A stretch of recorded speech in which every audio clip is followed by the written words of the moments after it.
Okay, so continuing on, 28. So here we have multiplication of two fractions. So this is easy. We just multiply the numerator and the denominators together. So we have 3 times 2 is 6, and 8 times 7 is 56. And we want to put in its lowest term, so we look for a well, we first see if they are even, then we can just divide by 2. So we get 3 divided by 28. Now the question is, can we divide these by, can 28 be divided by 3? Well, 27 can, but 28 can't. So this would be the lowest form, 3/28. Okay, 31. So we have 5/12 divided by 15/4. Now another way of looking at this is 5/12 divided by 15/4. Sometimes we see that, especially in calculus, we'll end up seeing these kinds of fractions. But so what I always say is, and we use this a lot, is dividing by a number is like multiplying by its reciprocal. So this is the equivalent of multiplying. Instead of dividing, take the reciprocal, so you switch the numerator and the denominator. So these are equivalent. And then you can multiply it out. So we get 5 times 4 is 20. 12 times 15 is, 12 times 15 is 180. But that's not in lowest terms, especially because they're both even. So you could do this. You could divide them both by 2, so you get 10 divided by 90. And you can divide by 2 again, which would be 5 divided by 45. And then you look for another common term. Well, the next number would be 5, because 3 wouldn't work, of course. Can't divide 5 by 3, so you would divide by 5, and you would get 1 and 9. So you get 1/9. So that's one way of doing it. Another way of doing it would be, a lot of times you can do some of the simplifications even before you multiply it out. And what you look for is terms that you see common factors, because these are in lower numbers that's sometimes easier to see. So you can see I have a 5 and a 15. So if I divide this by 5, I get 1. If I divide this by 5, I get 3. And then I look to this one, I say, okay, I can divide 12 by 4. So if I divide this by 4, I get 1. And then divide this by 4, I get 3. So this reduces to 1/3 times 1/3, which is just 1 times 1, which is 1, divided by 3 times 3, which is 9, and I get 1/9. So I don't have to multiply all these and then try to figure out what the common factors are. So it's sometimes easier to do it ahead of time instead of doing it later, as far as the simplification part is concerned. Okay, 34 is negative 3/8 divided by 5/4. Well, dividing by a number is the same as multiplying by its reciprocal. So I switch the numerator and the denominator. And then I'll look to see if there's any of these terms that I can simplify before I multiply them out. Well, you can't divide 8 by 3, you can't divide 5 by 3, so that's not going to work. But you can see we have a common factor here, 4. So if I take this and divide by 4, I get 1. And if I divide this by 4, I get 2. So before I multiply them out, I'm going to simplify. And then I can multiply them out. So I get negative 3 times 1, which is negative 3. And 2 times 5 is 10. And that is the answer, which is already in its lowest common form. Okay, let's do 36, because that's kind of the most complicated one. So we get 2/5 divided by -4/5 divided by 3/10. So because we have parentheses, we're going to do that first. We're going to do that order of operation first. And so we're going to have 2/5 divided by -4/5. Instead of dividing it, we're going to multiply by the reciprocal, which is 10/3. Okay, now we look for common terms that we can cancel out. So we see that 10 can be divided by 5, and 5 can be divided by 5. So we can do this in our heads, or we can write it out. But we're going to reduce this down to 4 divided by, if you divide 5 by 5, you get 1. If you divide 10 by 5, you get 2. Okay, so now we can multiply it out. So in the parentheses, we'll get -8/3. Okay, now we do the division, but again, we're going to multiply by the reciprocal. So the reciprocal doesn't change the sign, but it changes the numerator and switches the numerator to the denominator. So instead of dividing by -8/3, I'm multiplying by -3/8. Okay, then we again look to see if there's any common factors. Well, you can't divide 8 by 3, you can't divide 5 by 3, but you can divide 2 by 2 and 8 by 2. So what we would do is these two terms would become 1 and 4, because we're dividing both of them by 2.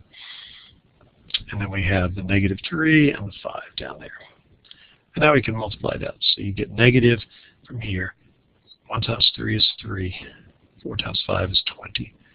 So the answer would be -3/20.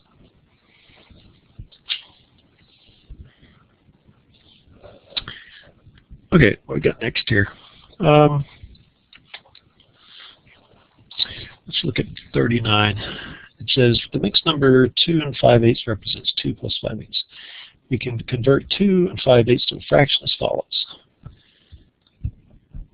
And then the fraction can be converted back to a mixed number by dividing 21 by 8, which gives you 2, and the remainder is 5. So, okay, so we're supposed to convert 39, we're supposed to convert it one way. So 4 1/3. It's the same as 4 plus 1/3. So to make this a common fraction, you have to find a common denominator. Well, the common denominator is 3. So we take 4 times 3 divided by 3, which is 1. So we're not changing anything. We're just multiplying 4 by 1. And then we add our third. So now, really what we have is 4 over 1 times 3 over 3. That's the same as 4, because these cancel out. And 1 in the denominator is, divide any number by 1, it's just the number. Okay, so we multiply the numerators, we get 12. Multiply the denominators, we get 3. And now that we have the same denominator, 3, then we just add the numerators. So we get 13. 12 plus 1 is 13. So 4 1/3 is the same as 13/3. Okay, let's look at 42. We're actually given a fraction. So what they said is you take 18 divided by 5. Well, how many times can this go into 18? Well, 2 times 5 is 10, 3 times 5 is 15, 4 times 5 is 20.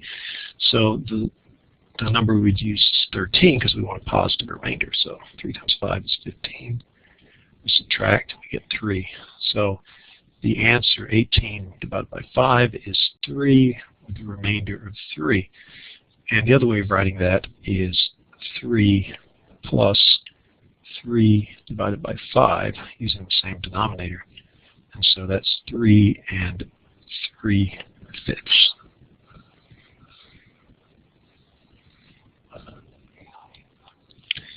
Okay, let's look at 45. So to be able to add these two fractions, which we're going to have to convert them into a fraction first, a complete fraction. I'm not sure what the heck to call it. Okay, they call this a mixed number, and the other is just a rational number, I guess. So we're going to convert this. So this again is 3 plus 1/4, and the second part is 2 plus 7/8. So we multiply, you take what the denominator is and you multiply this. So this is going to become 12/4 plus 1/4. So 3 is the same as 12/4 because you can see if you divide 12 by 4 you get 3. And the second part is you're going to multiply 8 times 2, which is 16. So 2 is the same as 16/8, and you add 7/8. So we're going to add these together. We get 13/4. We can add these two together because they have the same denominator. And we can add these two together, which is 23/8. Now at this point, it's just a matter of finding the least common multiple. Well, you can see that the least common multiple is 2. Well, yeah, it was actually 8. Okay, because 2 times 4 is 8. So we would take 13/4 multiplied by 1, but we're going to rewrite 1 as 2 divided by 2 so that we can get an 8 in the denominator.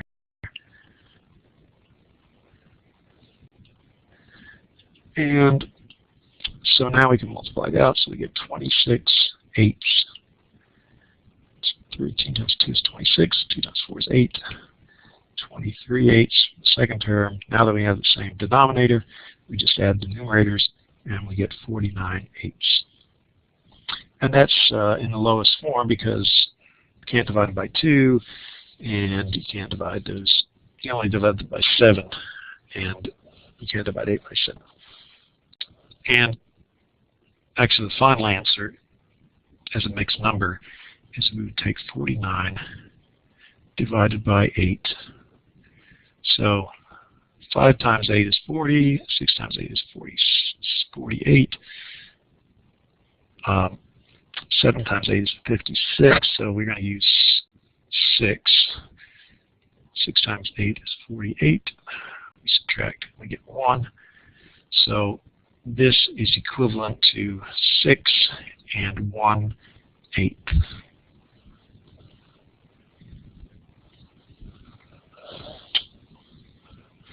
Okay, let's do problem number 48. So in this case we have mixed numbers, -4 and 1/6 divided by 1 2/3. So what we have to do is convert to a fraction first. So let's put this in parentheses. So we have -4 minus 1/6. So that's -4 and 1/16. We divide by 1 plus 2/3. Okay, to get 4 in terms of a denominator of 6, you just multiply these two together. So you'll get -24/6. That's the same as 4 minus 1/6. So that's this term. We divide by, okay, I'm going to take 3 times 1, which is 3. So we have 3/3 plus our second term, which is 2/3. Now we'll combine, we'll use the common denominator. That's 6. So we get -25/6. We're going to divide that by 5/3. Well, dividing is like multiplying by the reciprocal. So we take 5/3 and we make it 3/5. Okay, we look to see if there's anything we can simplify. Well, there is, because if we divide this by 3 and that by 3, this will become 1 and this will become 2. Likewise here, we have 25 and 5, which have a common factor of 5. So if we divide this by 5, we get 1. Divide this by 5, we get 5. So what we have is 5/2 times 1 divided by 1, which is -5/2. So that's simplified. Oh, that's right, we have to put it in mixed number form. So we'll take 5 divided by 2 is 2. That's 2 times 2 is 4. subtract, and we get 1. So this is going to be negative 2 and 1/2. Negative 2 1/2. Okay, so that's it for this part. Stop it.